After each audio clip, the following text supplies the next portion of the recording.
Saliente de Rzew. As tripulações alemãs nos novíssimos Panzers sentiam-se as donas da situação.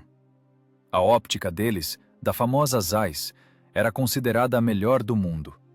A blindagem deles era impenetrável para os tanques leves soviéticos. Mas naquela manhã, eles cometeram um erro fatal que lhes custou a vida.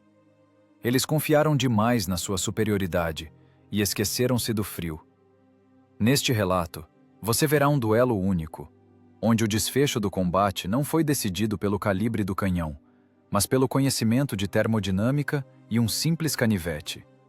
Descubra por que os comandantes alemães, em pânico, abriam as escotilhas, expondo-se às balas, e como um tanquista soviético, ex-mestre de fábrica, transformou sua máquina cega em um predador impiedoso, usando algo que na escola de treinamento o levaria direto para a prisão militar. Janeiro de 1942, Saliente de Rzew. A temperatura do ar caiu para abaixo da marca de 35 graus negativos Celsius. Em um frio desses, a guerra muda sua natureza física. Já não é apenas um choque entre exércitos, é uma luta da biologia contra a termodinâmica. O ar aqui tine como uma corda esticada, pronta para arrebentar e chicotear o rosto. Cada inspiração queima os pulmões como um gole de vidro moído. A neve sob as lagartas não estala, ela guincha. O metal, a tal temperatura, muda sua estrutura, tornando-se quebradiço como vidro barato. A blindagem, projetada para aguentar impactos, nesse frio pode rachar com um tiro de raspão, se houver o menor defeito na fundição do aço. Num abrigo profundo, cavado na terra congelada e dura como pedra, está um T-70, um tanque leve. 9 toneladas de ferro, pintadas com cal num branco sujo. Agora não é uma unidade de combate, é um monte de neve com um canhão. A tripulação enfiou a máquina no buraco ainda durante a noite, enquanto a escuridão escondia o movimento dos observadores alemães. Jogaram galhos por cima, cobriram com neve. A camuflagem é perfeita. A 10 passos não se distingue do relevo normal do terreno, mas essa perfeição custa caro. O tanque está imobilizado.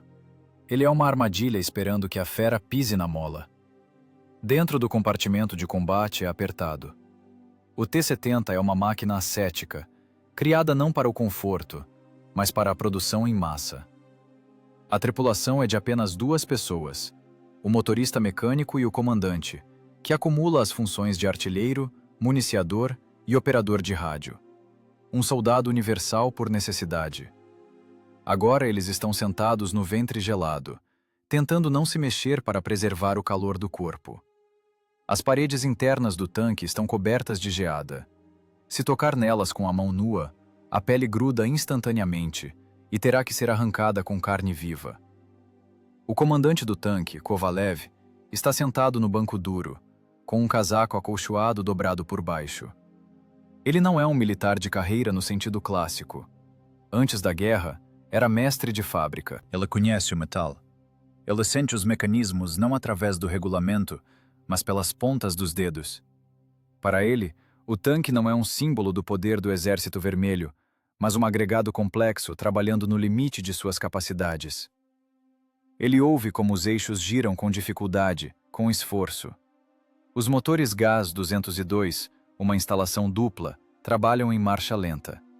Não se pode desligar. Se desligar agora, a 35 graus negativos, o óleo no cárter virará graxa sólida e será impossível dar a partida novamente. O tanque se tornará apenas um monte de ferro morto, uma vala comum para 2.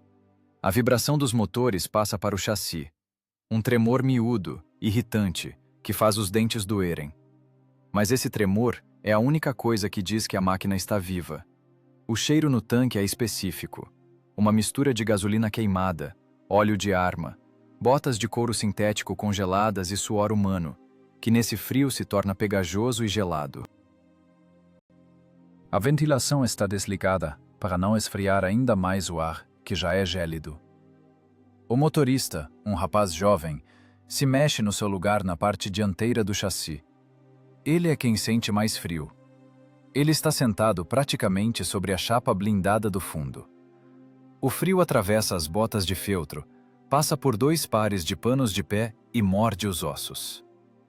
Camarada comandante, a voz do motorista no intercomunicador soa abafada, com um eco metálico. A temperatura da água está caindo. Deveríamos fechar mais as persianas, está ventando muito. Negativo, retruca Kovalev secamente. Sua voz é rouca, de quem está resfriado. Se fechar as persianas, vamos superaquecer os motores. Se pararmos, congelamos. Mantenha a rotação. Escute o ritmo. Kovalev sabe do que está falando. O sistema de resfriamento do T-70 é caprichoso. 2 motores trabalhando num eixo comum exigem uma sincronização de joalheiro. Se um espirrar, o outro assume a carga e se afoga. Em condições onde lá fora é um inferno ártico, qualquer falha no sistema de lubrificação ou resfriamento é fatal. O lubrificante engrossa. As bombas têm dificuldade para empurrá-lo pelo sistema. É física. A viscosidade do óleo a essas temperaturas aumenta dezenas de vezes. Cada rotação do virabrequim é uma luta. Kovalev olha para a culatra do canhão de 45 mm. A 45. 20 calibres de comprimento. Um cano fino que os soldados apelidaram de Adeus, Pátria. Contra a infantaria e caminhões, é uma arma terrível. Contra a blindagem pesada alemã, é uma agulha contra um elefante. Mas Kovalev sabe, não é o calibre que mata, é o acerto. Os panzers alemães também têm pontos fracos. Fendas de visão, lagartas, laterais, grades do compartimento do motor. Para vencer, é preciso ser um cirurgião. É preciso enfiar esse projétil pequeno e leve exatamente no gânglio nervoso da máquina inimiga.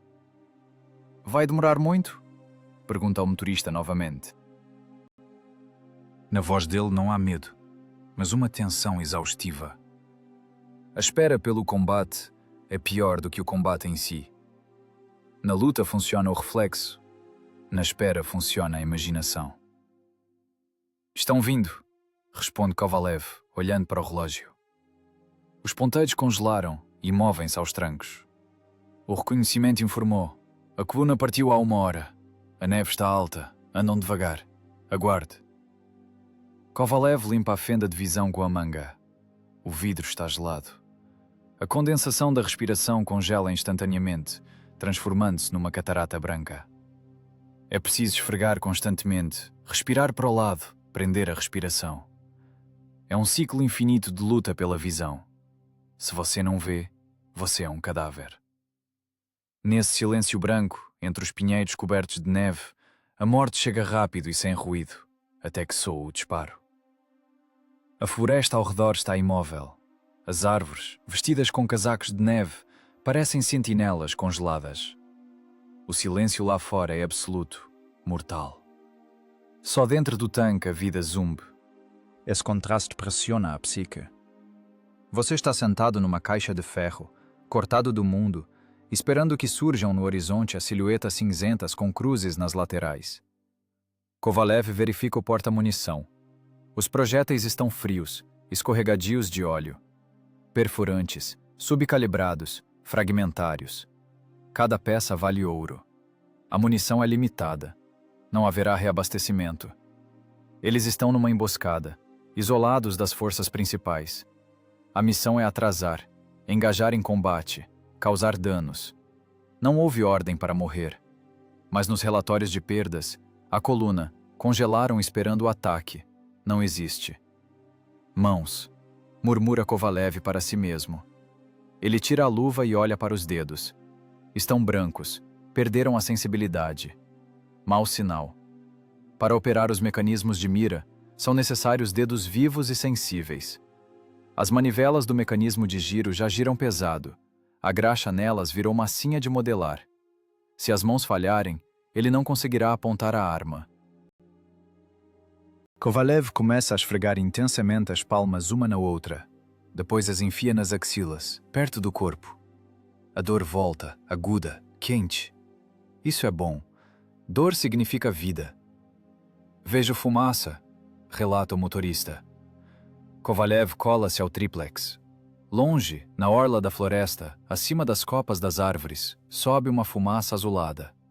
Diesel.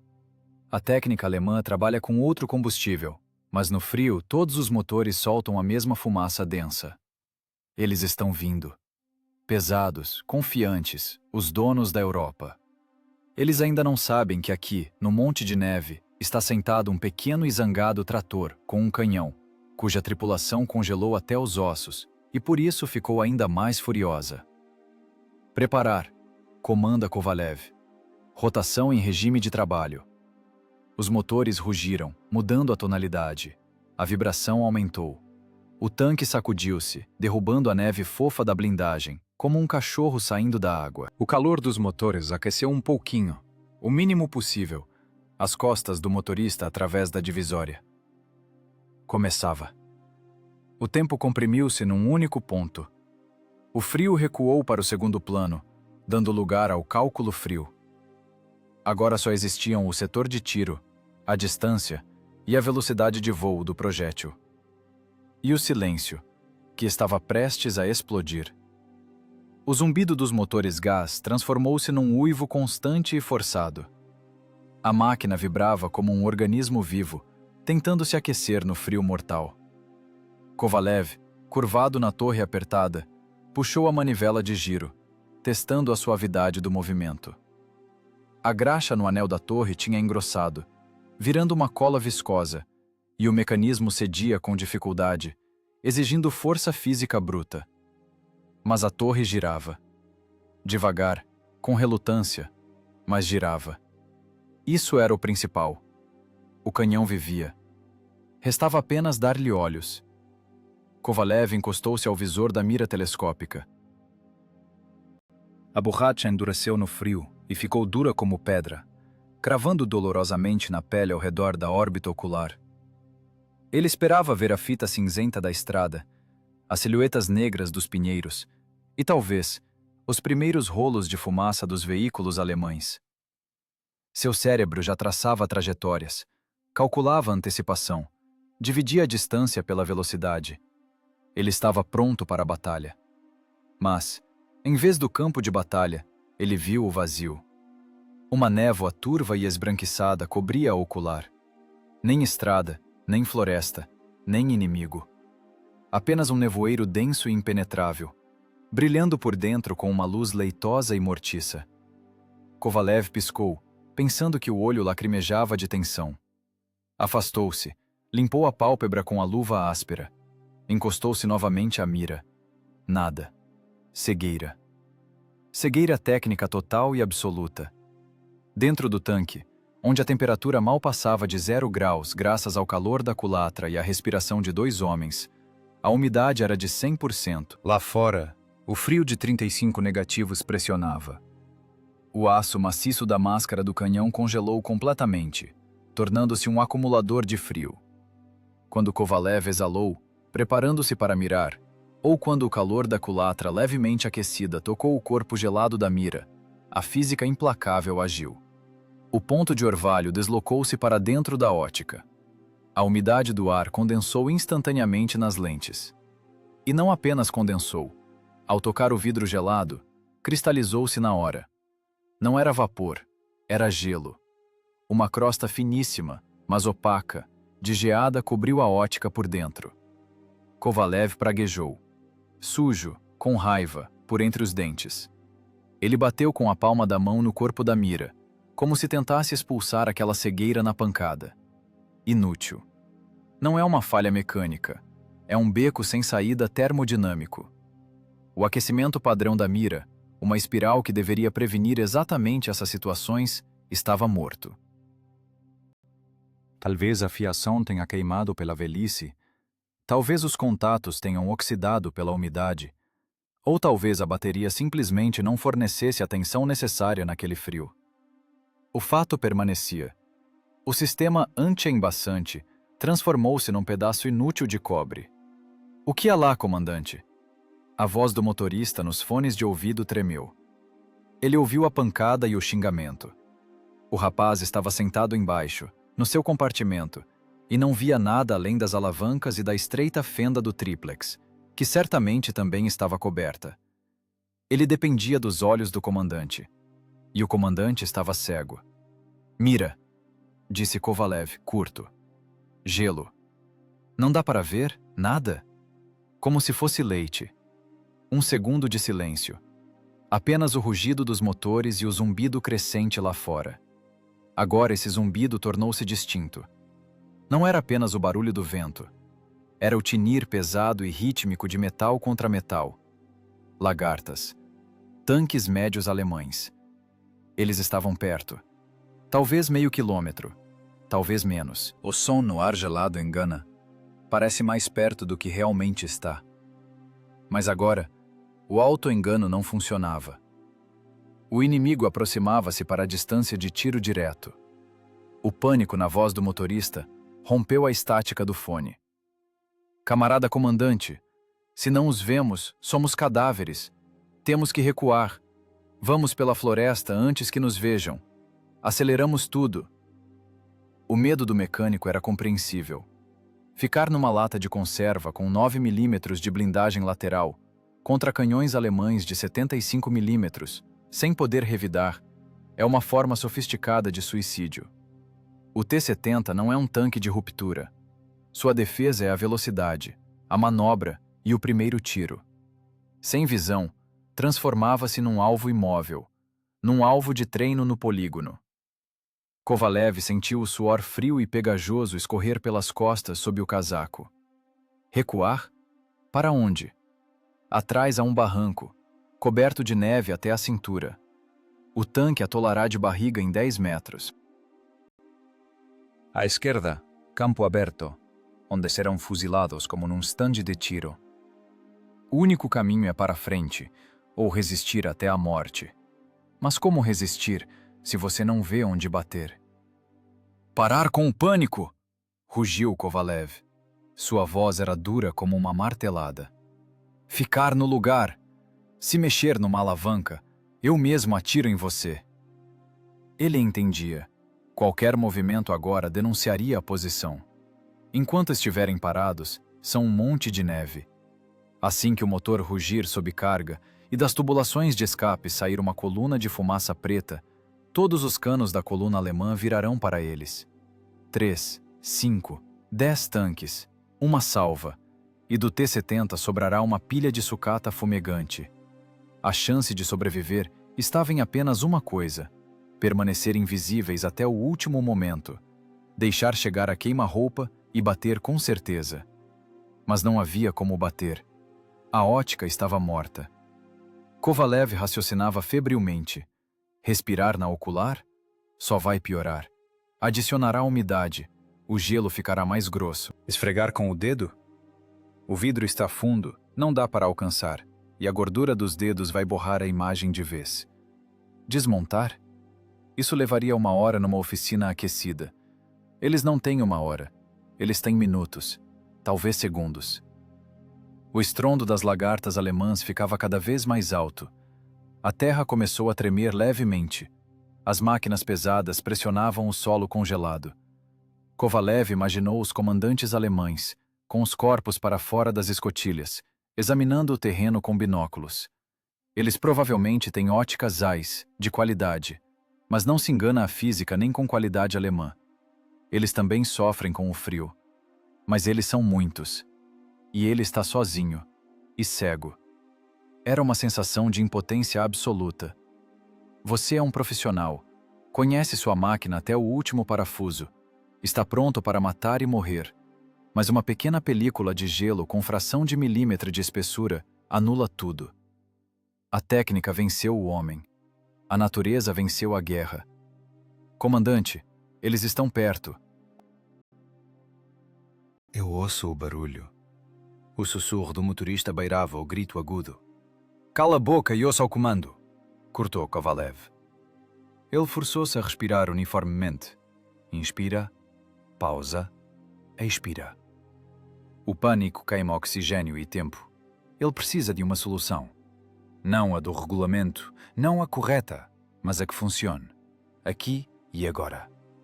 Ele desgrudou-se da mira e olhou ao redor do espaço apertado da torre. O olhar percorria as superfícies metálicas cobertas de geada. O porta-munição, a culatra, o rádio, os itens pessoais. O que ele tem? Estopa? Inútil. Chave de fenda? Muito grosseiro. Faca? Vai arriscar a lente. A solução deve ser química. É preciso derreter o gelo sem danificar o vidro e não deixar que congele novamente. O olhar caiu sobre o cantil pendurado num gancho ao lado do assento. Álcool. Técnico, fornecido para limpar os contatos do rádio, mas economizado para qualquer eventualidade. E uma lata com graxa de artilharia, uma substância densa, congelada, parecida com cera. Na cabeça deu um estalo. Um velho truque de fábrica. Quando no inverno as fechaduras dos portões da oficina congelavam, os mestres faziam uma mistura infernal. O álcool derrete o gelo e evapora a umidade. O óleo cria uma película que não deixa a condensação assentar de novo. Mas misturá-los num frio desses? A graxa está dura, o álcool gelado. Não havia tempo para pensar. O tinir das lagartas já batia nos ouvidos.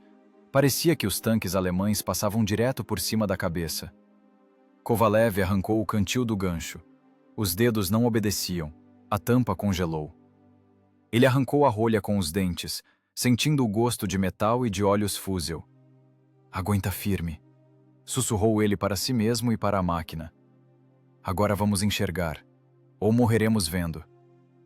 O cheiro forte de álcool atinge o nariz, sobrepondo-se ao fedor dos gases de escape e das meias sujas. No espaço apertado e congelado da torre, esse cheiro parece estranho, quase um sacrilégio. É cheiro de vida, cheiro de hospital, cheiro de festa. Qualquer coisa menos de morte que tine as lagartas a 300 metros dali. Kovalev não dá um golo. Ele sabe o preço da clareza mental. O álcool agora não é consolo, é reagente. Ele age rápido, mas sem afobação. As mãos lembram. É a memória não de um soldado, mas de um operário de fábrica. Memória dos dedos que por anos montaram peças na linha de produção, onde o plano de metas ardia e as máquinas paravam pelo frio nas oficinas não aquecidas de Gorky. Lá, na fábrica, o regulamento não funcionava. Funcionava a esperteza. Se o guincho congelou, não se aquece com a respiração, cura-se com química. Kovalev desenrosca a tampa da lata de sebo de canhão. A graxa dentro parece um pedaço de pedra marrom. A 35 graus negativos, ela perdeu todas as suas propriedades, transformando-se num monólito duro. De jeito normal não sai. Kovalev saca do bolso da perna um canivete. A lâmina corta a massa endurecida com um estalo. Ele extrai um pedaço de graxa do tamanho de uma noz e o coloca direto na palma da mão esquerda. Comandante, eles estão virando! O grito do motorista nos fones está cheio de horror. Eu vejo o líder! Ele está girando a torre! Calma, rosna Kovalev. Não se mexa. Nós não existimos. Somos um morro. Ele joga álcool do cantil direto na palma, sobre o pedaço de sebo congelado. O líquido queima a pele com o frio, pior que fogo.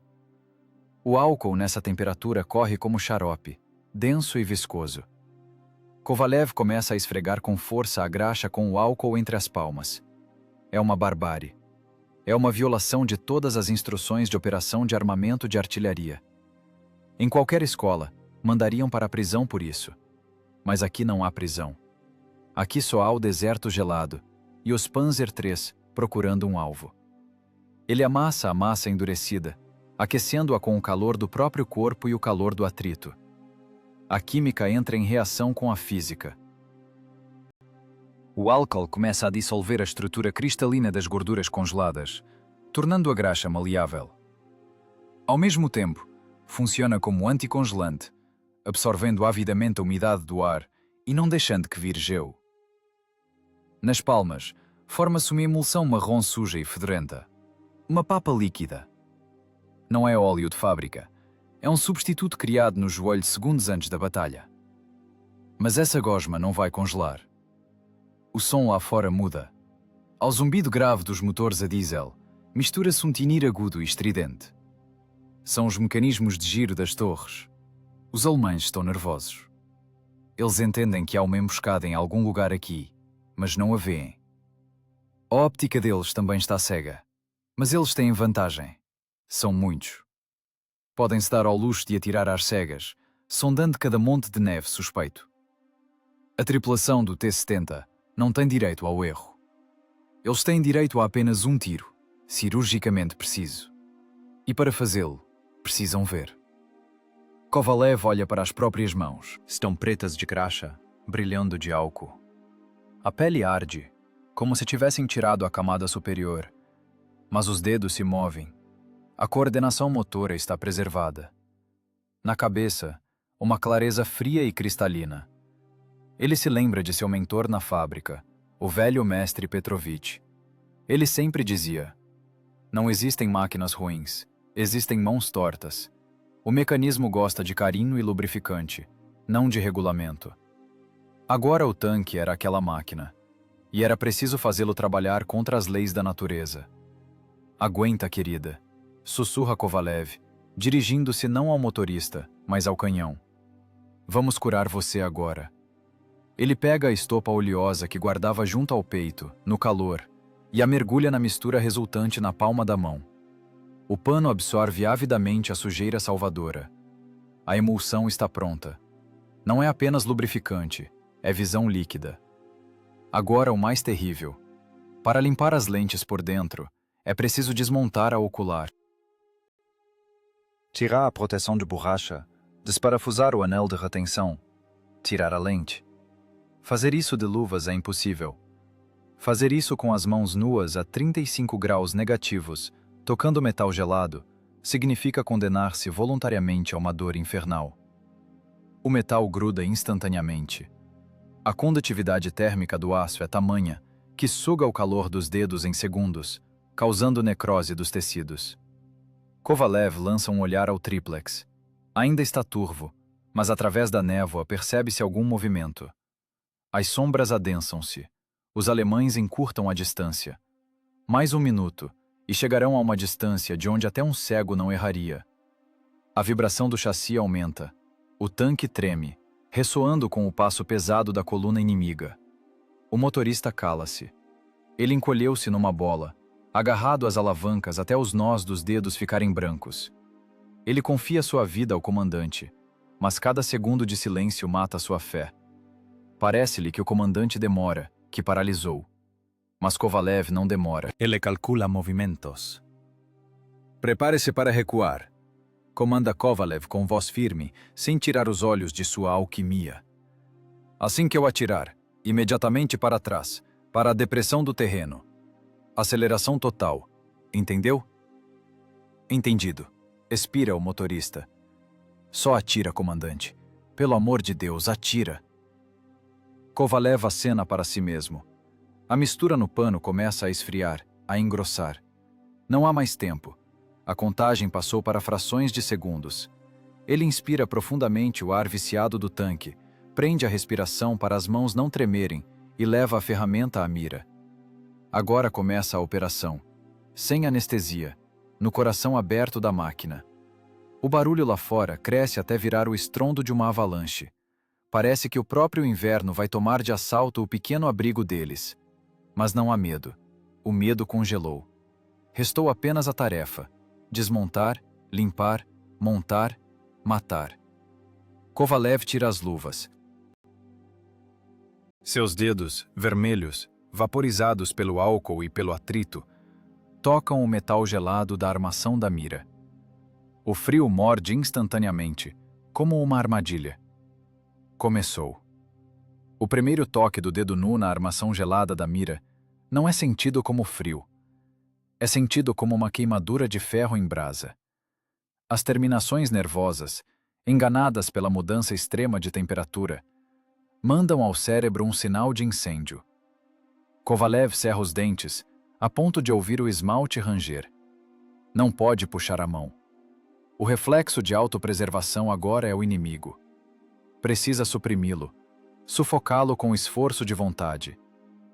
Se ele tirar os dedos para aquecê-los, a umidade da pele virará instantaneamente uma nova crosta de gelo, e então a mira terá que ser arrancada com um pé de cabra.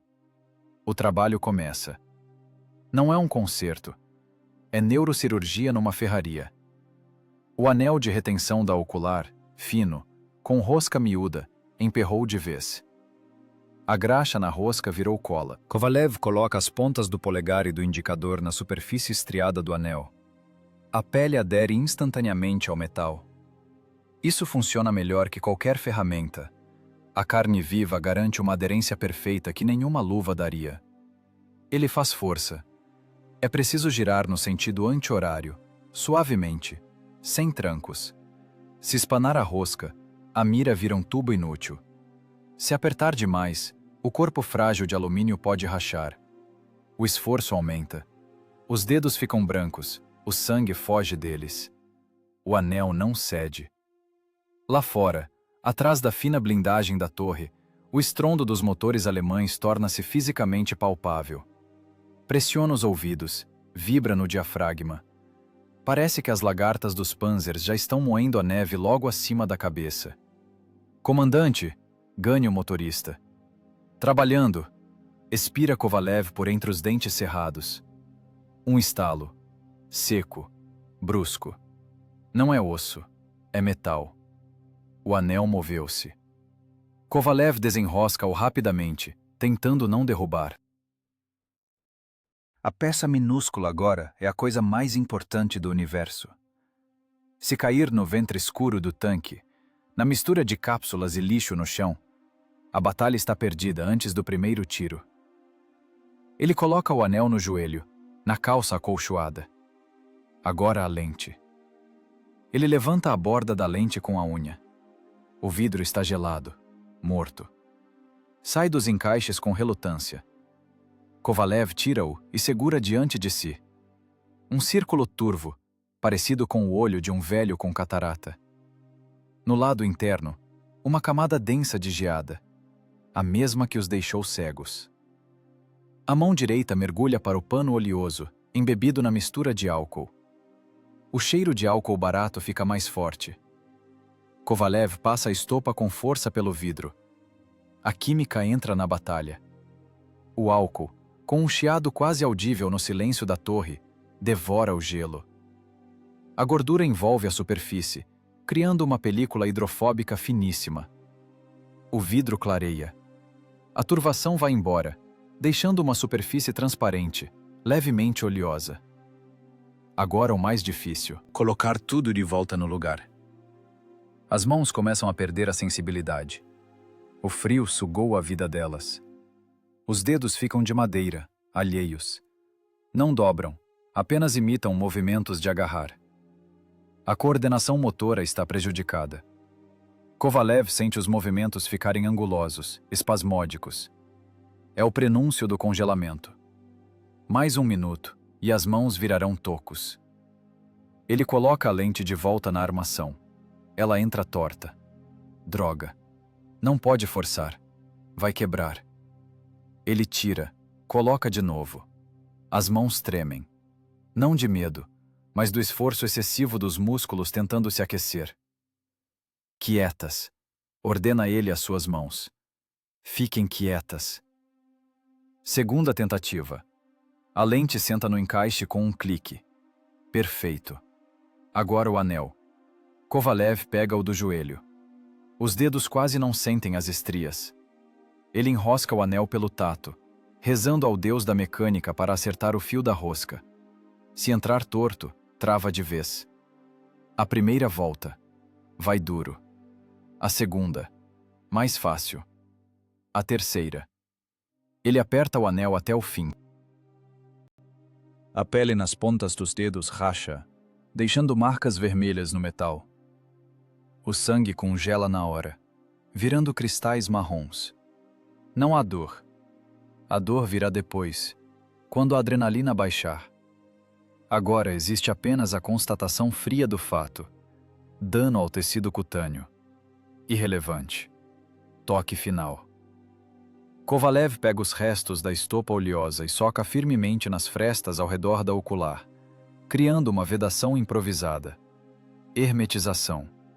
Agora o calor da sua respiração não entrará na mira. O álcool dentro evaporará, criando uma atmosfera seca, e a película de óleo não deixará a umidade condensar, mesmo se o corpo esfriar até o zero absoluto. Operação concluída. Tempo: menos de 2 minutos. A sensação foi de uma eternidade. Kovalev calça as luvas. A lã quente parece algo irreal, estranho. Ele começa a dobrar e desdobrar os dedos, fazendo o sangue circular. A dor volta. Uma dor lenta, pulsante, da carne descongelando. Bate nas têmporas, mas é uma dor boa. Significa que as mãos funcionam. Ele encosta-se à mira. O coração falha uma batida. E se não tiver adiantado? E se a química não funcionou contra a física? Ele olha na ocular e vê o mundo. O mundo está cristalino. A película de álcool deu à imagem uma nitidez incrível. Ele vê cada agulha no pinheiro a 100 metros. Vê as falhas na casca. Vê os flocos de neve suspensos no ar. A ótica clareou. A cegueira recuou. O tanque recuperou a visão. E nesse momento, no campo de visão limpíssimo da mira, surge movimento. Detrás da parede da floresta, quebrando arbustos, rasteja um nariz de aço cinzento. Quadrado, anguloso, estranho. Na blindagem, blocos de neve congelada. A cruz preta na lateral parece um alvo no stand. O tanque líder alemão. Panzer III. Distância, 350 metros. Ele vem com arrogância, como dono do lugar. A escotilha da torre do comandante está aberta. Dela sai uma figura com cap preto e fones de ouvido. O alemão olha pelo binóculo, mas olha por cima das cabeças, para longe. Ele procura artilharia, procura fortificações. Ele não olha para baixo, para o monte de neve discreto a 50 passos da estrada. Kovalev sente tudo dentro de si comprimir-se numa mola tensa.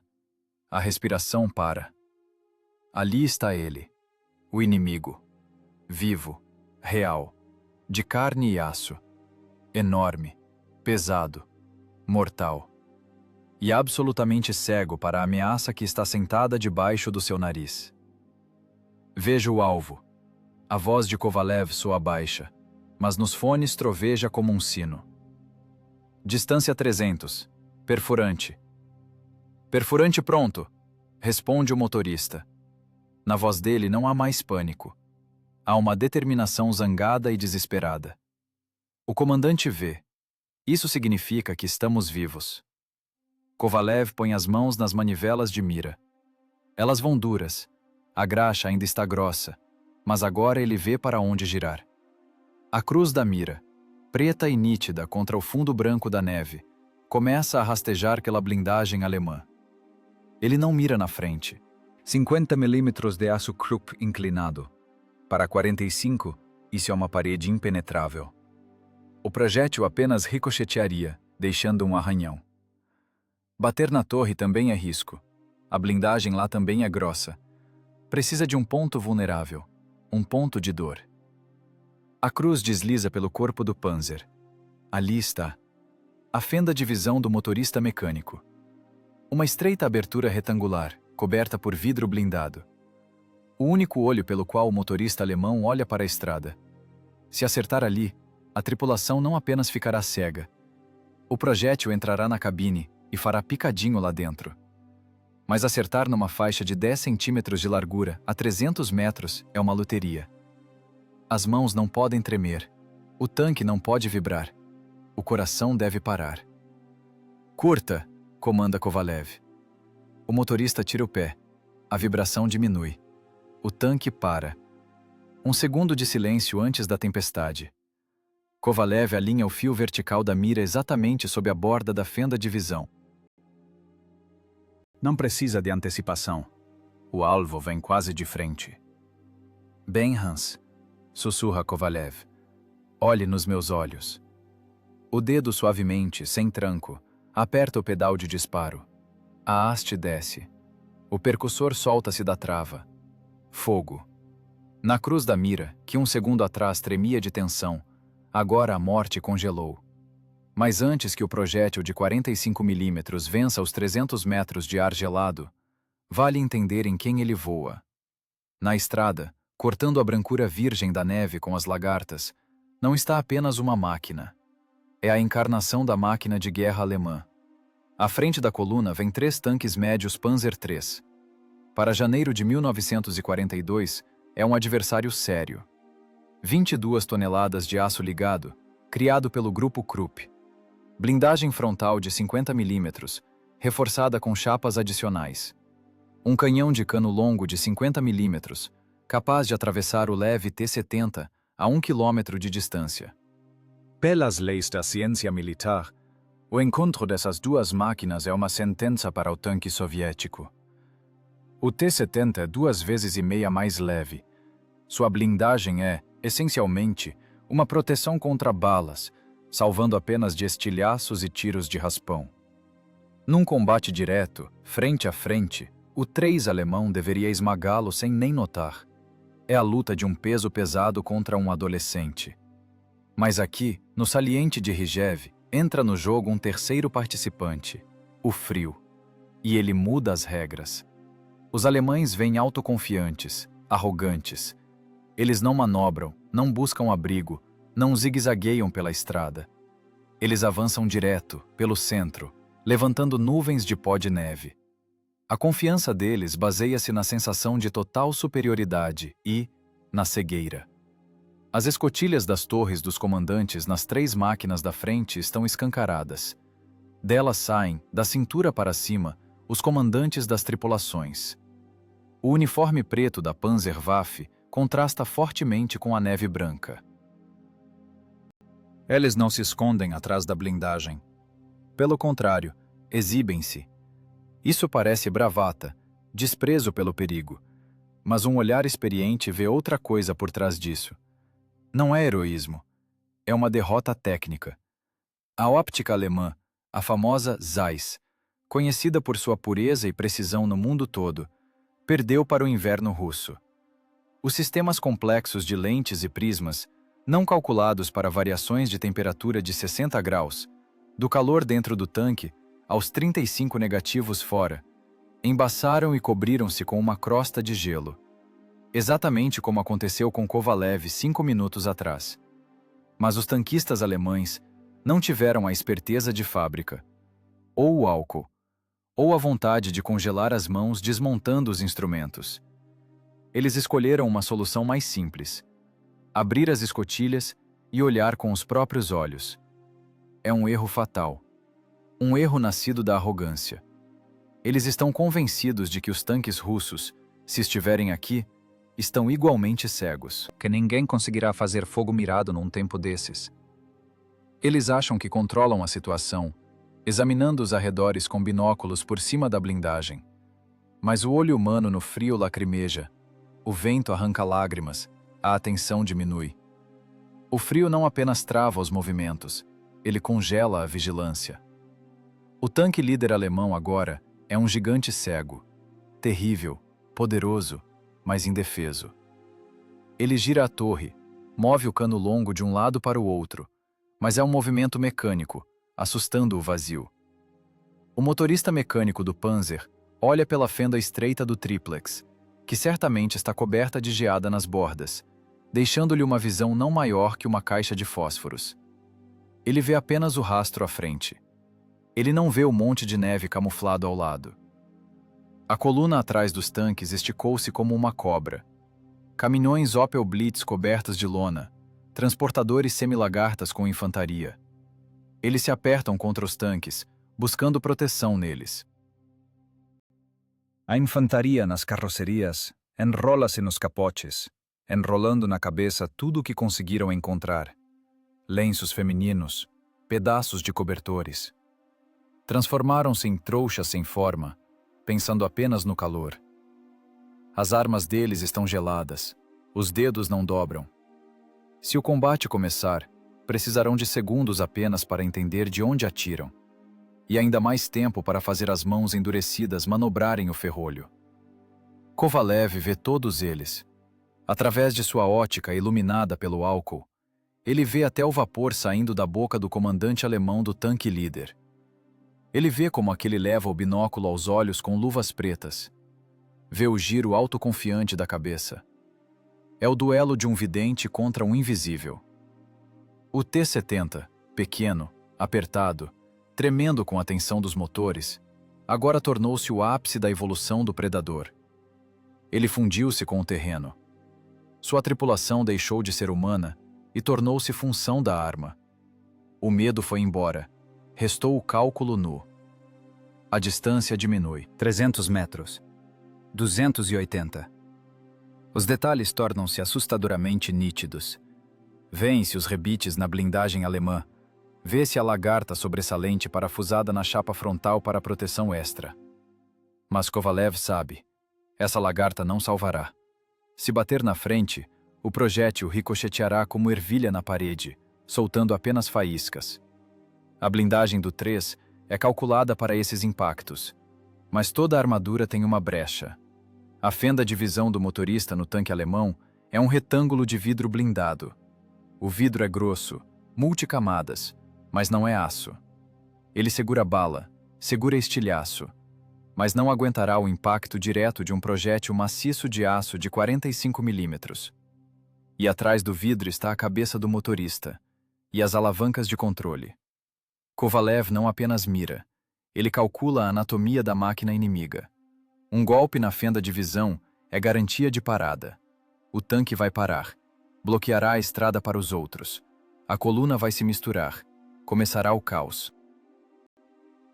E o caos é o único ambiente onde 2 homens num tanque leve podem vencer uma companhia inteira. O comandante alemão na escotilha nota algo. Talvez uma sombra não natural entre os montes de neve. Talvez o reflexo do sol na boca do cano. Ele vira bruscamente a cabeça em direção ao abrigo. Sua boca abre-se num grito de comando. A mão estende-se para o laringofone. Tarde demais. O tempo para os alemães parou. Para Kovalev, comprimiu-se no ponto de impacto do percussor na espoleta do projétil.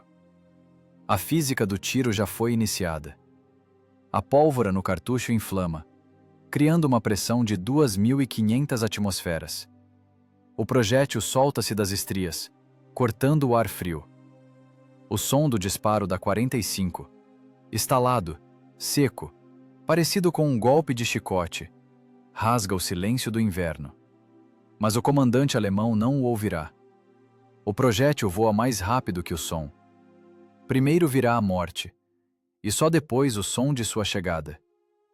Tiro, e antes mesmo que a cápsula caia tinindo no chão do compartimento de combate, a história dessa batalha será reescrita. A autoconfiança do inimigo, suas escotilhas abertas, seu desprezo pela camuflagem, tudo isso agora virará cinzas. O duelo gelado passa para a fase quente, a fase de destruição.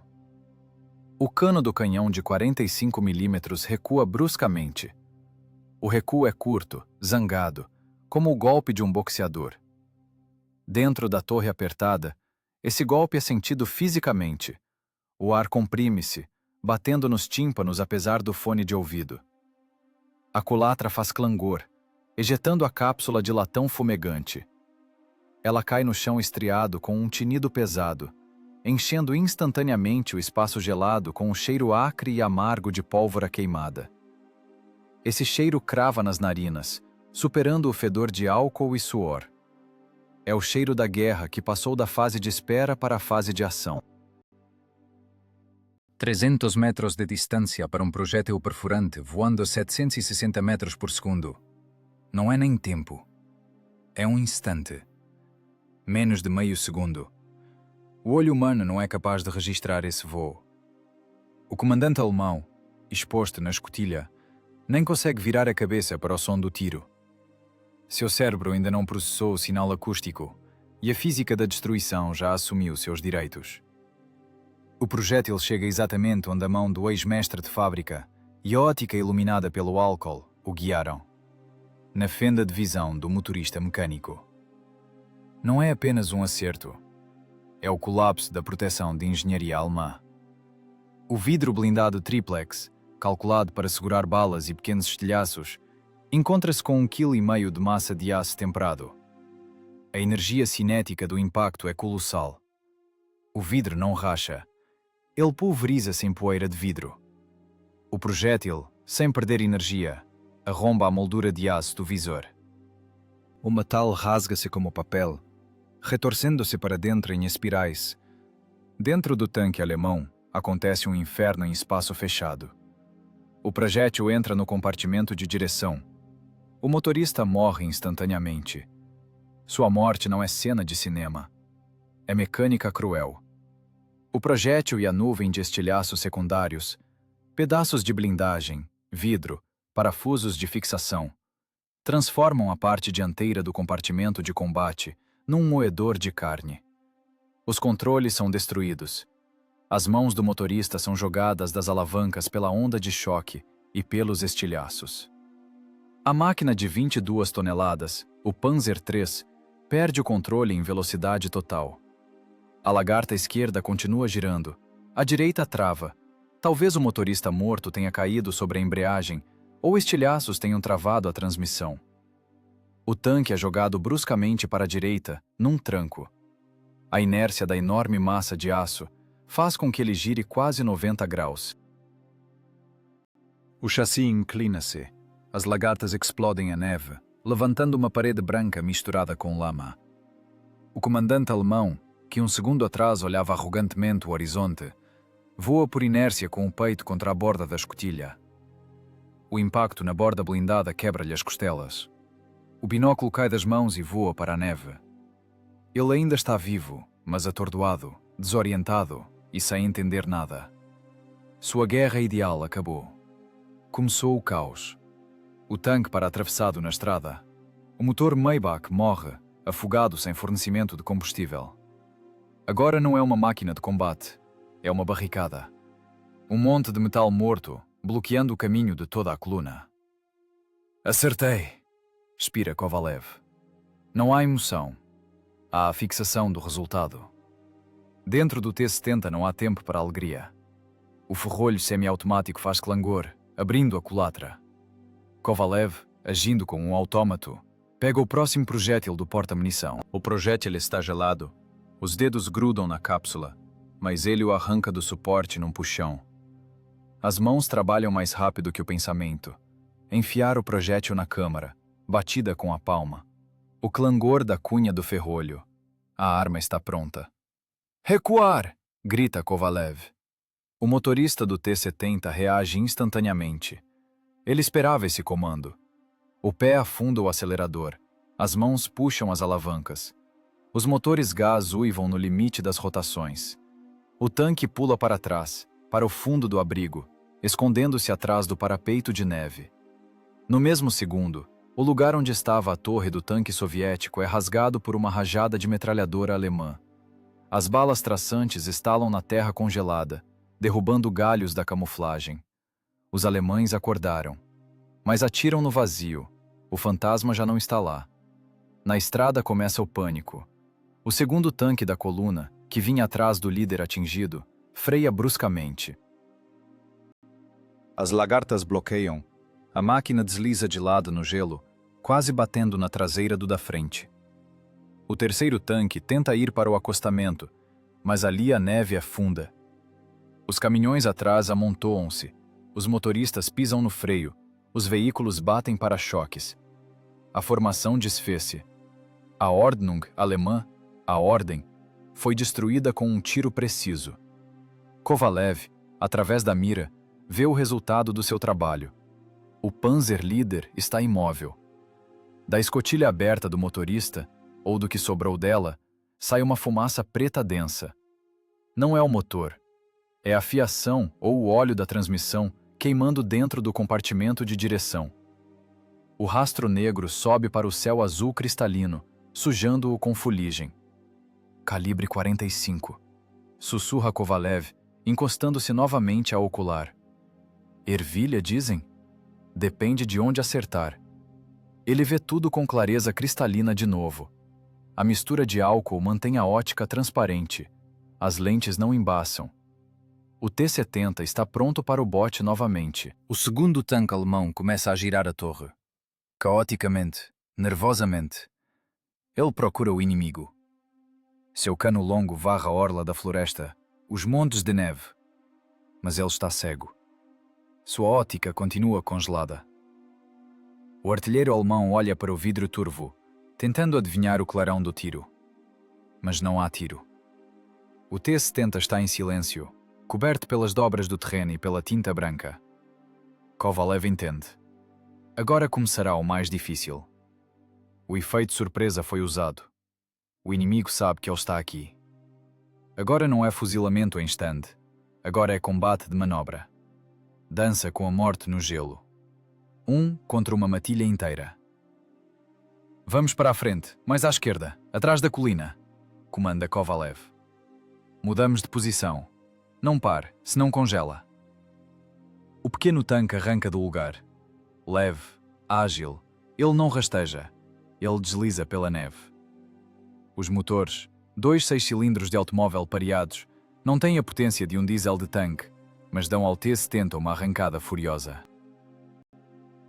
O tanque salta do abrigo e corre ao longo da orla da floresta, mudando o ângulo de ataque. Os alemães abrem fogo. O estrondo dos canhões de 75 mm racha o ar. Os projéteis estouram onde o T-70 estava um segundo atrás. As explosões levantam colunas de terra congelada e neve, fontes negras no fundo branco. Estilhaços assobiam sobre a blindagem, batem no chassi como granizo. Mas é fogo não mirado. É o fogo do medo e da fúria. Eles batem por área, esperando cobrir o invisível. Dentro do T-70 sacode tanto que os dentes batem. Kovalev segura-se com uma mão na alça, com a outra segura a culatra do canhão. Seu olhar está fixo no triplex. Ele procura um novo alvo. Para! Grita nos laringofones. O tanque crava na neve, parada brusca, num tranco. Kovalev bate o peito no apoio da mira, mas não sente dor. Diante dele, a lateral do segundo tanque alemão. Ele tenta contornar o companheiro atingido, expondo sua blindagem lateral ao tiro. 30 mm de chapa vertical. Atrás dela, o porta-munição. É um presente. Erro causado pelo pânico e cegueira. O comandante alemão não vê que expõe o flanco vulnerável. Ele só quer sair da linha de fogo, mas entra na armadilha. Kovalev gira as manivelas. A graxa soltou. Os mecanismos trabalham mais macios. A cruz pega a lateral cinza com a cruz branca. Toma! Expira Kovalev. O segundo projétil já está no cano. Dedo no gatilho. O ferrolho está fechado. Nesse deserto gelado, a inteligência e o sangue frio superam novamente a espessura da blindagem. A guerra não é só quem tem o canhão maior. A guerra é quem pensa melhor. E quem vê melhor. Kovalev vê. Tiro. O projétil perfurante entra na lateral do segundo tanque alemão com um som nauseante, lembrando uma marretada num barril vazio. 30 mm de blindagem lateral vertical para 45 a essa distância não é barreira. É papel. A massa de aço costura o metal, invadindo o compartimento do motor. Não há explosão da munição. O projétil passou um pouco acima dos depósitos, mas destrói em lascas o sistema de resfriamento e corta as linhas de combustível. O motor Maybach afoga-se instantaneamente. Das persianas na traseira sai um clube denso de fumaça azulada e gordurosa. A máquina treme em convulsões e para, inclinada para um lado. O segundo Panzer está fora de combate. Não foi destruído, mas está paralisado. Sua tripulação está atordoada. Começa um incêndio lá dentro. Eles não são mais combatentes, são passageiros numa caixa de aço em chamas. Mas a batalha não acabou, só ganhou força. O terceiro tanque, a máquina do comandante que fecha a fila, finalmente entende de onde veio a morte. Ou acha que entende. O artilheiro alemão, sem ter conseguido lidar com a ótica congelada, começa a bater na direção. Juntam-se a ele os metralhadores sobreviventes dos caminhões. Começa a tempestade de fogo. O ar sobre o campo nevado rasga-se com o assobio de estilhaços e o guincho de ricochetes. Os alemães batem por área. Eles não veem o alvo, por isso tentam destruir a própria paisagem. Projéteis de 75 milímetros aram a terra onde um segundo atrás estava o T-70. As explosões levantam aos céus toneladas de solo congelado e neve, criando uma cortina suja e impenetrável. A neve fica preta diante dos olhos. Estilhaços cortam os troncos das árvores, decepando galhos como navalha. Se o T-70 tivesse ficado no lugar por mais 3 segundos, já não existiria.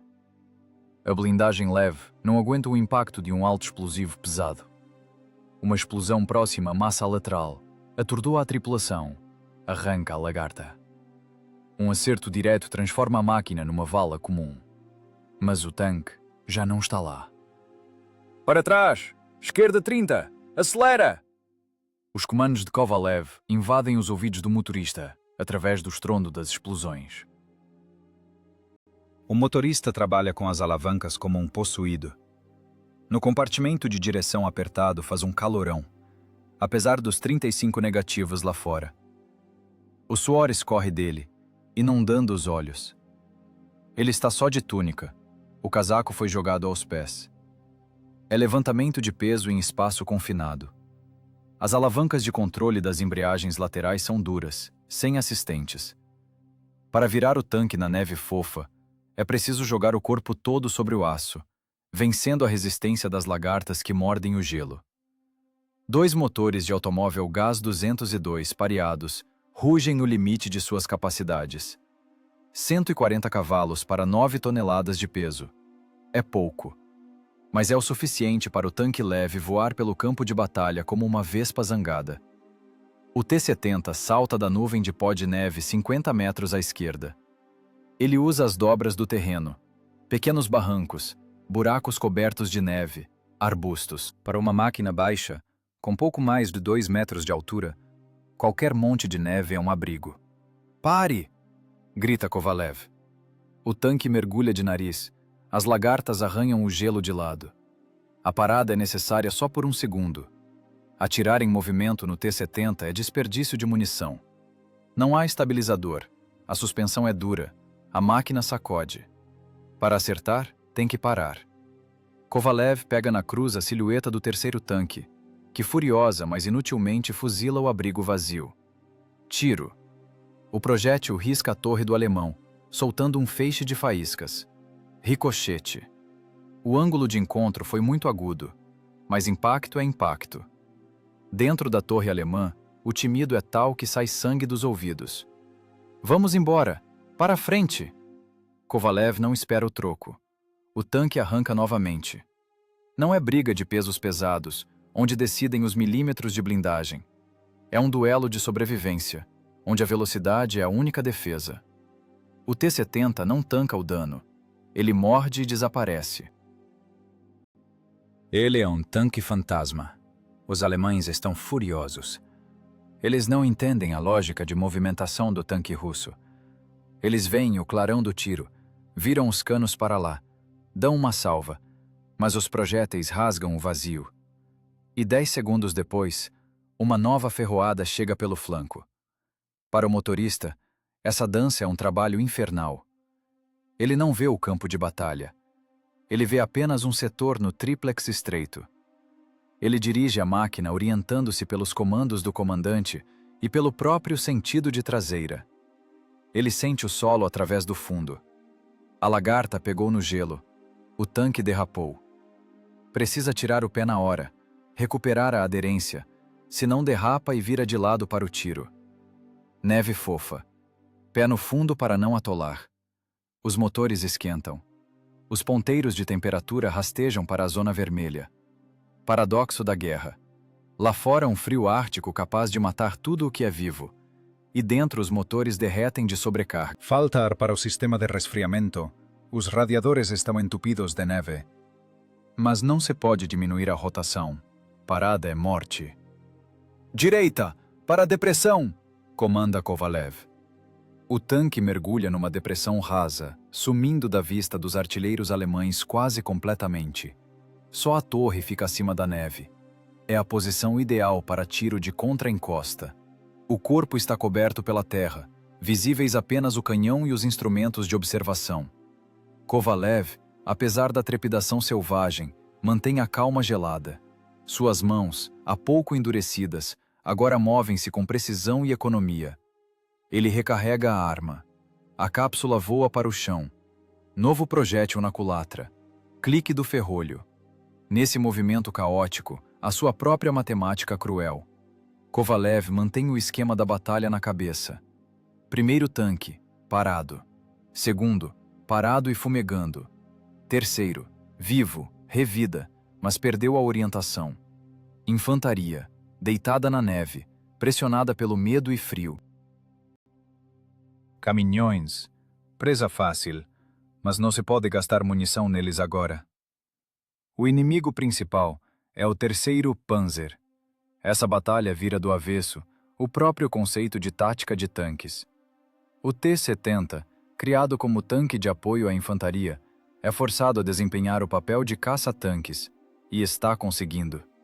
Não graças ao calibre, mas graças ao fato de que sua tripulação, apesar do frio infernal, manteve a capacidade de pensar. Os alemães agem conforme o regulamento, mas o regulamento foi escrito para condições normais. Em condições de 35 negativos e perda total de contato visual, o regulamento vira uma lista de recomendações inúteis. Eles tentam esmagar com massa de fogo, gastam munição, arando o campo russo. O T-70 salta novamente para a crista, desta vez bem perto, a uns 150 metros da cauda da coluna. É ousadia, é atrevimento, mas é cálculo. Dessa distância é impossível errar. Fragmentário, na infantaria! Muda a tática Kovalev. Agora é preciso isolar as tripulações dos tanques atingidos, se tentarem sair, e pregar a infantaria no chão, para que não pensem em pegar granadas. Tiro. O projétil fragmentário explosivo estoura no meio dos caminhões.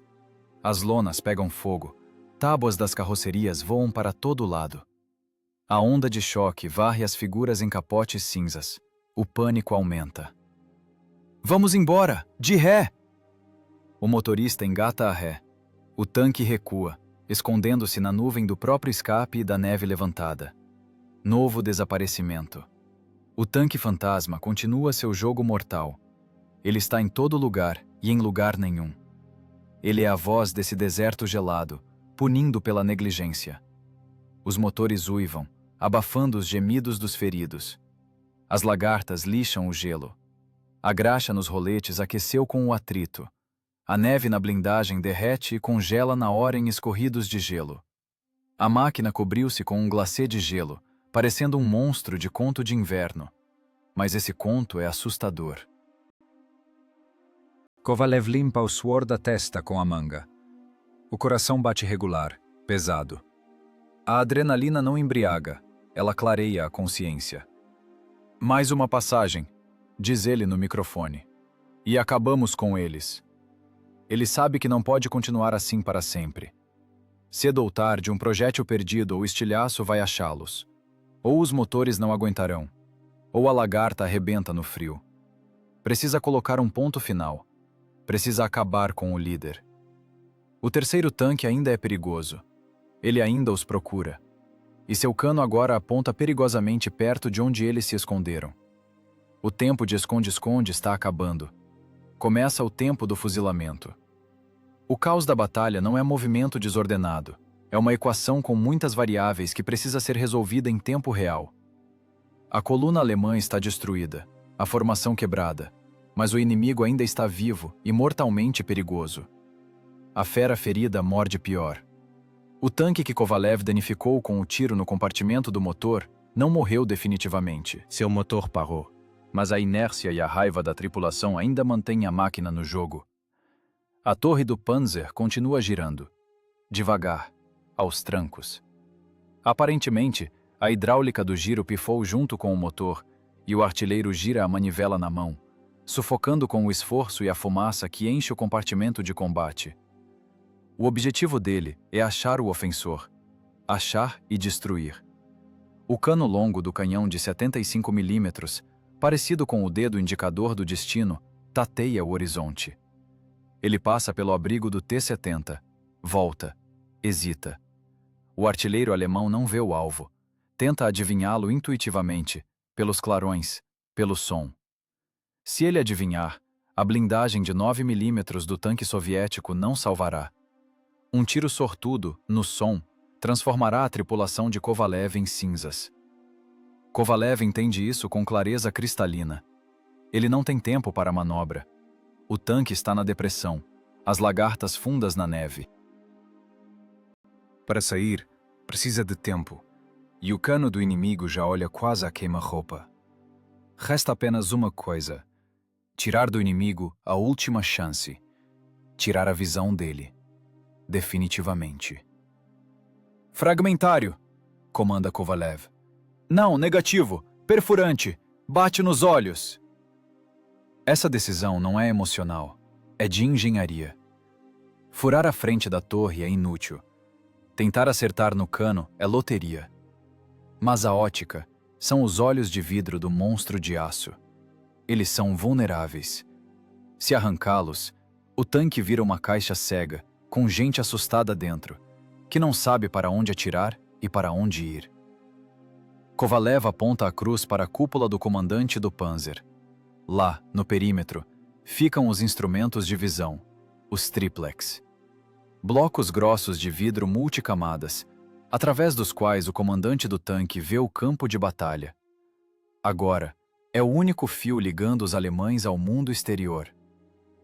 Distância 150, mira fixa. As mãos de Kovalev trabalham com precisão assustadora. O tremor passou. Restou apenas a fixação. Ele vê na mira clareada pelo álcool como brilha o vidro do triplex inimigo. É um alvo pequeno, insignificante. Um retângulo do tamanho de uma palma. Tiro. O tanque estremece. A cápsula cai tinindo aos pés. Na torre do tanque alemão, acontece uma pequena catástrofe local. O projétil de 45 milímetros acerta exatamente na cúpula do comandante. Ele não a atravessa, mas a energia do impacto é monstruosa. O triplex não apenas quebra, ele explode para dentro. Estilhaços de vidro blindado, transformados em chumbo grosso de vidro, cortam o rosto do comandante alemão. O clarão de faísca cega. A torre do Panzer para. O giro cessou. Mas o tanque ainda vive. Agora quem assume é o motorista mecânico ou quem o substituiu. Ele tenta virar todo o corpo da máquina para expor a blindagem frontal mais grossa ou sair da linha de fogo. As lagartas arranham o gelo. O tanque dá trancos, tentando fazer o retorno no lugar. Mais um, rosna Kovalev. Aquele ali, o lateral. Mais à esquerda! Ele metodicamente, como um cirurgião removendo metástases, mira no próximo instrumento de observação. A fenda de visão do operador de radiometralhador. Mais um olho. Segundo tiro. O projétil bate na chapa blindada adicional bem ao lado da fenda de visão. O impacto é tão forte que as soldas estouram. O triplex voa dos suportes para dentro do tanque, atingindo o peito do atirador. A visão é bloqueada por metal retorcido. Agora o tanque alemão está absolutamente cego. Dentro reina o pânico. A tripulação está atordoada pelos impactos na blindagem. Estão na fumaça, no escuro. Cacos de vidro cravam na pele. Eles não sabem de onde batem. Parece-lhes que foram cercados por todos os lados. O horror do espaço confinado, multiplicado pela impossibilidade de ver o inimigo, quebra a psique mais rápido que tiro direto. O motorista do Panzer, cego e desorientado, comete um erro fatal. Tentando salvar-se, ele afunda o pé no acelerador e puxa a alavanca esquerda. Ele quer virar e voltar, pelos próprios rastros. Mas não vê a estrada. Não vê que está bem na beira do aterro, gelado e íngreme. 22 toneladas de aço entram em movimento. A lagarta esquerda bloqueia, a direita rema neve. O tanque é jogado bruscamente para a esquerda. A traseira da máquina sai dos limites da pista. A lagarta fica pendurada no ar, perdendo aderência. A física é impiedosa. O centro de gravidade desloca-se. O tanque começa a escorregar para a vala. Devagar, como se não quisesse, a máquina pesada inclina-se de lado. Olha! Olha, maldito! Grita ao motorista do T-70, esquecendo a subordinação. Na voz dele há um azedume bravo, quase histérico. O azedume de quem acabou de escapar da morte. Foi, querido. Kovalev não grita. Ele observa pela mira. Ele vê o tanque alemão perder o equilíbrio. O ângulo de inclinação torna-se crítico. 30 graus, 40. A gravidade cobra o seu preço. A enorme carcaça do Panzer tomba de lado e depois, com um estrondo que parece fazer a terra tremer, vira de cabeça para baixo. O impacto no fundo do barranco é terrível. A torre afunda no solo sob o peso do chassi. O longo cano do canhão entorta, rasgando a terra congelada. As lagartas, sem apoio, continuam girando no ar com um tinido selvagem e uivante, jogando bolas de lama e neve. É a agonia do mecanismo. O tanque, que um minuto atrás era o ápice do pensamento técnico alemão, transformou-se numa tartaruga indefesa, virada de costas. Agora não é uma arma, é um caixão de aço. Sair de um tanque virado, quando as escotilhas estão pressionadas contra a terra ou bloqueadas pelo peso da máquina, é praticamente impossível. Especialmente no frio, quando as mãos não obedecem e o combustível em chamas começa a se espalhar lá dentro. Pronto, constata Kovalev. A voz é seca, sem triunfo. Apenas uma anotação no diário de combate. -2. Ele desgruda da mira. Os olhos doem de tensão. As costas estão molhadas. As mãos tremem, agora de ressaca. A adrenalina começa a baixar, dando lugar a um cansaço de chumbo. Recarregar, comanda ele. Sobrou mais um, o principal. No compartimento de combate do T-70 cheira pólvora queimada tão forte que arranha a garganta. O chão está coberto de cápsulas deflagradas, que os tanquistas chutam com os pés. O aperto é incrível, mas agora esse aperto parece aconchegante. A blindagem, que parecia de papelão, aguentou. A esperteza venceu a força bruta. O álcool e a graxa venceram as ais. Kovalev entende. Não foi apenas um tiro. Foi uma aniquilação intelectual. Ele não bateu de frente com o alemão. Ele tirou a informação dele. Ele apagou a luz. E no escuro, qualquer fera, mesmo a mais forte, vira vítima. O terceiro está fugindo? Pergunta o motorista, espiando pelo triplex turvo. Não, responde Kovalev, colando-se novamente ao ocular. O terceiro recua. Ele entendeu que a coisa está feia. Mas não vai fugir. Não vamos deixar. O terceiro tanque, o último da Santíssima Trindade, realmente começou a mover-se para trás. Devagar, com cuidado, sem expor as laterais. Ele recua, cobrindo-se com a fumaça dos companheiros atingidos. Seu comandante, aparentemente mais experiente ou mais sortudo, decidiu não tentar a sorte. Mas Kovalev já entrou no ritmo. Seu cérebro funciona como um computador balístico. Ele vê a trajetória, ele vê a antecipação. Subcalibrado, comanda ele. Agora vamos apalpar o motor dele. A batalha passa para o estágio final. Caça ao líder. O terceiro Panzer, a máquina do comandante, recua.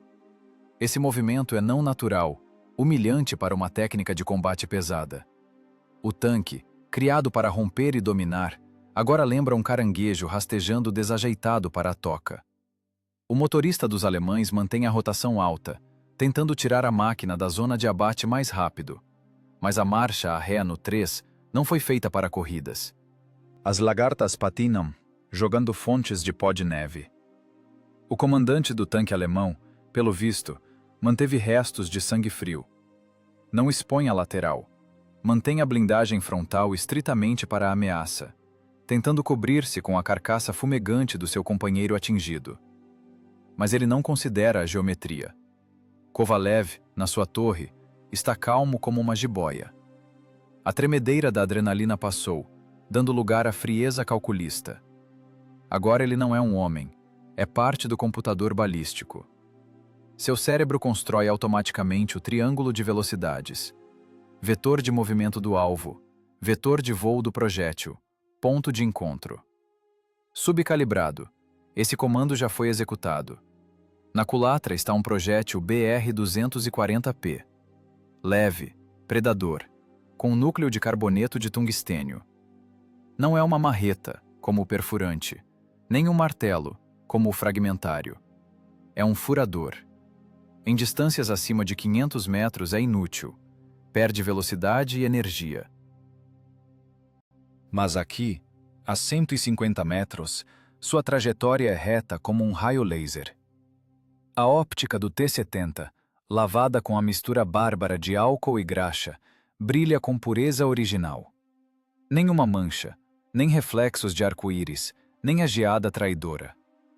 Kovalev vê o alvo tão nitidamente como se olhasse por uma janela aberta, e não através de um sistema complexo de prismas a 35 graus negativos. Ele vê até os rebites na placa traseira do inimigo que rasteja.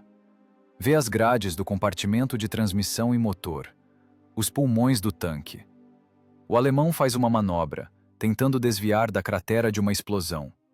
O corpo do Panzer vira levemente, literalmente alguns graus. Por um instante, abre-se a zona acima da lagarta e as persianas das entradas de ar. É o suficiente.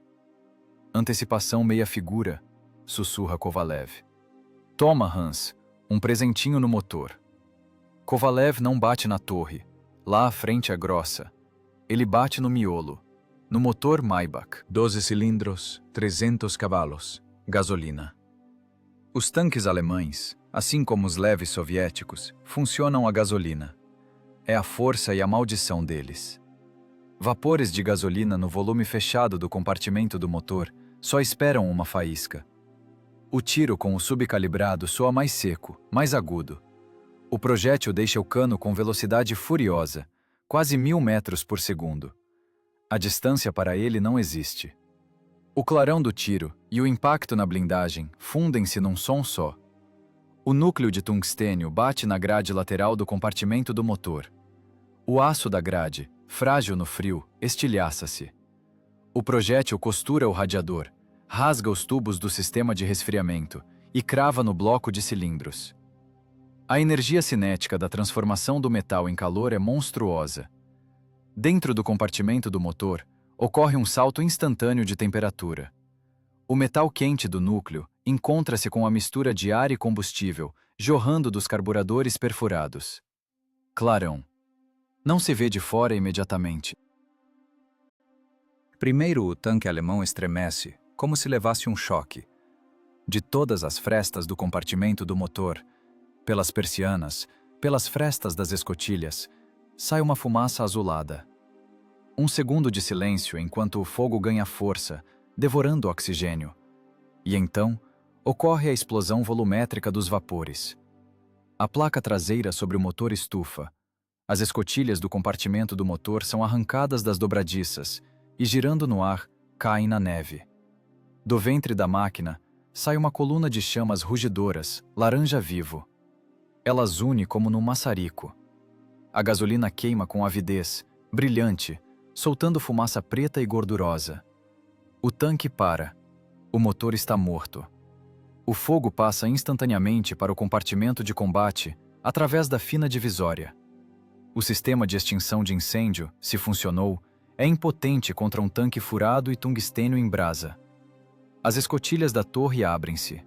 Delas, como diabos da caixa, pulam os tanquistas. Eles rolam na neve, apagando as chamas dos macacões. Para eles, a guerra acabou. Agora o inimigo deles não é o tanque russo, mas o frio, que os matará em meia hora se não acharem calor. Mas não há calor aqui. Só há metal em chamas, do qual não se pode chegar perto. Pronto. Fixa Kovalev. Coluna decapitada. Agora diante deles não há uma ordem de batalha, mas um rebanho. Caminhões e veículos blindados, ficando sem a cobertura da blindagem, viram presa fácil. 3 tanques em chamas bloquearam a estrada. Contorná-los pela neve funda a técnica sobre rodas não consegue. Os Opels e Mercedes, com seus pneus estreitos, atolam até o eixo assim que saem do rastro batido. Dar meia volta no aterro estreito é impossível.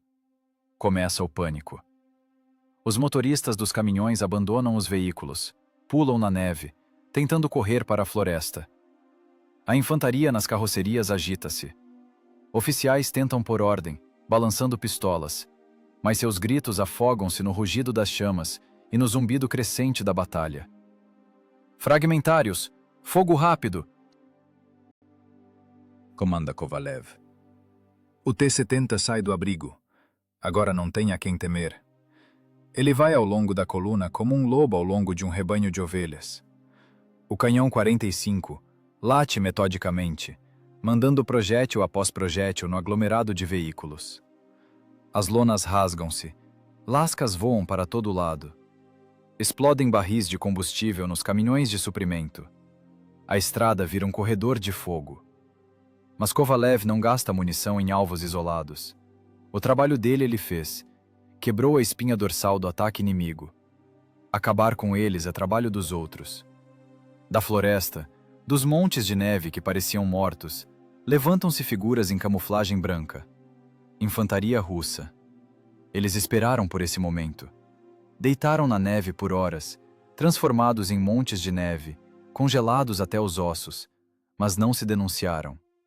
Agora chegou a hora deles. Estralam as submetralhadoras PPSH.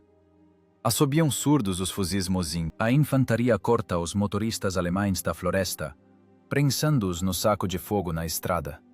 Voam granadas de mão. Já não é combate, é limpeza. Trabalho cruel, rápido, impiedoso de destruição do inimigo que perdeu o controle. Kovalev abaixa o canhão. O cano fumaça, a tinta nele queimou e formou bolhas. Dentro do tanque não dá para respirar pelos gases da pólvora. O ventilador mal dá conta. Mas essa fumaça acre agora parece mais doce que o ar dos Alpes. Para a máquina, diz ele no laringofone. A voz falhou. Está rouca. O motorista tira os pés dos pedais. Os motores diminuem a rotação, passando para um ronco suave e satisfeito. A vibração do chassi muda. Fica macia, de ninar. O tanque para no meio do campo de batalha, iluminado pelos reflexos dos incêndios. 3 panzers alemães, 3 fogueiras marcando o caminho da invasão fracassada. Kovalev olha na mira pela última vez. A óptica ainda está limpa. O álcool evaporou, mas a película de óleo segura a defesa contra a condensação. Essa receita simples, álcool e sebo de canhão, mostrou-se mais eficaz que toda a indústria óptica alemã. Vitória da razão sobre a tecnologia. Vitória da esperteza sobre a instrução. Na estrada terminam de queimar os caminhões. Ouvem-se tiros isolados. A infantaria acaba com os que resistem. Mas o desfecho já está decidido. O saliente de Rzev hoje não será rompido. Pelo menos, não neste trecho. E pelo menos, enquanto a tripulação do T-70 tiver munição e álcool. Kovalev abre a escotilha da torre. O ar gelado invade, esfriando instantaneamente o espaço aquecido pela batalha. Mas esse frio já não assusta. É o frio dos vencedores. Ele engole avidamente o ar gelado, sentindo a tensão nos ombros soltar. Vivos, diz simplesmente o motorista, recostando-se no banco. Vivos, comandante. Coluna destruída. Missão cumprida. Resta apenas recolher os espólios e aquecer-se. Mas a guerra não foi a lugar nenhum. Ela apenas fez uma pausa para contar os mortos e preparar novos. Kovalev limpa as mãos na estopa. Estão pretas de fuligem e graxa, tremem com um tremor miúdo. Mas são mãos que acabaram de parar uma avalanche de aço. Ele tira do bolso aquele mesmo pano oleoso com que limpou a mira, um pedaço de tecido sujo e fedorento. Agora ele vale mais que qualquer bandeira, porque foi ele, junto com o cantil de álcool, que se tornou a arma milagrosa sobre a qual não escrevem nos jornais. E o álcool, comandante, sobrou? Pergunta de repente o motorista com esperança na voz. Para limpar contatos, sobrou. Ri Kovalev. Mas para dentro, só depois do relatório no Estado-Maior. A lei é a lei, mesmo na guerra. O silêncio que cobriu o campo de batalha parece mais pesado que o estrondo. Ele pressiona os ouvidos, tine na cabeça, atordoa com sua chegada repentina. Um minuto atrás aqui rasgava-se o aço, uivavam os motores e gritavam pessoas. E agora ouve-se apenas o estalar do fogo e o assobio do vento nos fios arrebentados. O combate acabou tão bruscamente quanto começou. A morte recolheu sua colheita e recuou para a floresta, para digerir a presa. Sobre a estrada sobe uma fumaça preta e gordurosa. 3 tanques alemães, orgulho da Wehrmacht, obras-primas dos grupos Krupp e Daimler-Benz, transformaram-se em fogueiras funerárias. Eles queimam quente, derretendo a neve ao redor até virar lama preta. O cheiro de queimado, misturado com o aroma de borracha chamuscada e o cheiro adocicado de carne queimada, entope os pulmões. Ele supera até o frescor gelado de janeiro. É o cheiro da vitória, mas nele não há nada de solene. É o cheiro de trabalho pesado e sujo, feito até o fim. Kovalev senta-se na torre do T-70, recostado na culatra da arma. Ele treme. Não é medo. É o recuo fisiológico. A adrenalina, que por meia hora manteve o organismo em regime de reação sobre-humana, queimou sem deixar rastro, deixando para trás o vazio e um cansaço de chumbo. Os músculos, sobrecarregados pelo trabalho com mecanismos duros, agora doem, enchendo-se de peso. As mãos tremem com um tremor miúdo e chato que é impossível parar com esforço de vontade. Ele empurra a escotilha sobre a cabeça devagar, com esforço. O metal congelou, mas cede.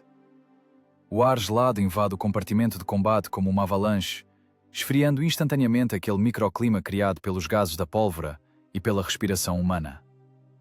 Kovalev puxa-se nos braços e sai para fora. O mundo lá fora parece artificialmente brilhante e nítido. Depois da penumbra da torre e da tensão da batalha, a brancura da neve corta os olhos.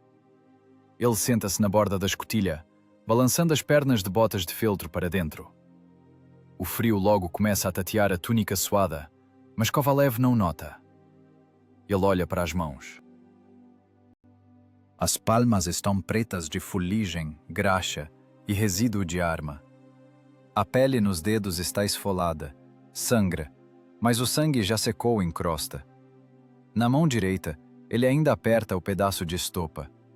Aquele pano sujo, embebido em álcool e sebo de canhão. Um simples pedaço de tecido que custa menos que um cartucho. Mas foi exatamente esse pedaço de tecido que hoje decidiu o destino da batalha. Não a blindagem, não o calibre, mas esse pano. Kovalev não o joga fora.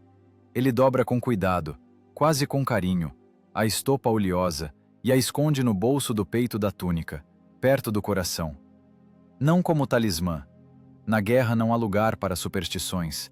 Elas não salvam de estilhaços. Ele esconde como ferramenta. Amanhã haverá nova batalha. Amanhã fará 35 negativos de novo. E esse pano será necessário novamente. Isso é profissionalismo. Cuidar do que funciona. Pelo tanque passam soldados de infantaria. Combatentes em camuflagem branca, parecidos com fantasmas. Eles andam cansados, curvados, arrastando os fuzis pela neve. Passam pelas máquinas alemãs em chamas, sem deter o olhar nelas. Inimigo morto não interessa. Inimigo morto é apenas paisagem. Um dos soldados, um sargento idoso com o rosto queimado de frio, para perto do T-70. Ele olha para a máquina pequena e desajeitada, que parece brinquedo em comparação com as carcaças fumegantes dos Panzers. Ele olha para os buracos na blindagem alemã. Olha para Kovalev, sentado na blindagem. Trabalho limpo, comandante. Diz rouco o sargento. Sem sorriso, sem pompa. Apenas a constatação do fato. Como numa farmácia. Kovalev acena em silêncio. Ele não precisa de palavras.